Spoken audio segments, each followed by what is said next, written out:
ફતેપુરા લાઈવમાં આપ તમામ દર્શક મિત્રોનું સ્વાગત છે। હું છું આપની સાથે રિપોર્ટર યાસીન ભાભોર।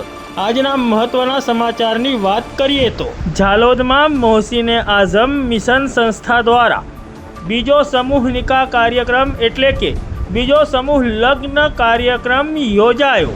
દાહોદ જિલ્લાના ઝાલોદ તાલુકાના મુખ્ય મથક ઝાલોદ ખાતે તારીખ 4 મે 2025ના રોજ મોહસીને આઝમ મિશન સંસ્થા દ્વારા બીજા સમૂહ નિકાહ કાર્યક્રમનું આયોજન કરવામાં આવ્યું હતું, જેમાં 12 જેટલા યુગલો નિકાહના પવિત્ર બંધનમાં જોડાયા હતા।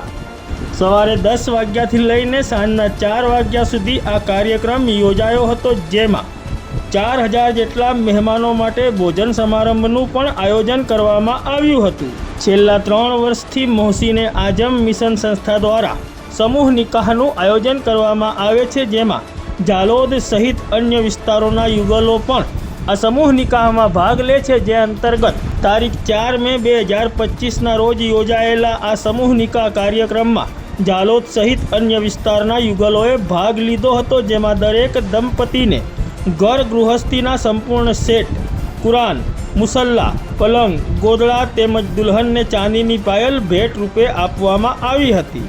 જામા મસ્જિદના ઇમામ દ્વારા આ તમામ યુગલોના નિકાહ પડાવવામાં આવ્યા હતા। આ સમૂહ નિકાહ કાર્યક્રમમાં દરેક સમુદાયના લોકો ઉપસ્થિત રહ્યા હતા। મોહસીને આઝમ મિશન રાષ્ટ્રીય અને સામાજિક ક્ષેત્રે પોતાની આગવી ઓળખ બનાવે અને આગામી સમયોમાં પણ આવા સેવાકીય કાર્યો કરતી રહેશે તે માટે ઉપસ્થિત તમામ હોદ્દેદારોએ પ્રતિબદ્ધતા દર્શાવી હતી। સમગ્ર કાર્યક્રમનું સફળ આયોજન અને સંચાલન મોહસીને આઝમ મિશન ઝાલોદના સભ્યો, યુવા ટીમ અને મહિલા ટીમ દ્વારા કરવામાં આવ્યું હતું।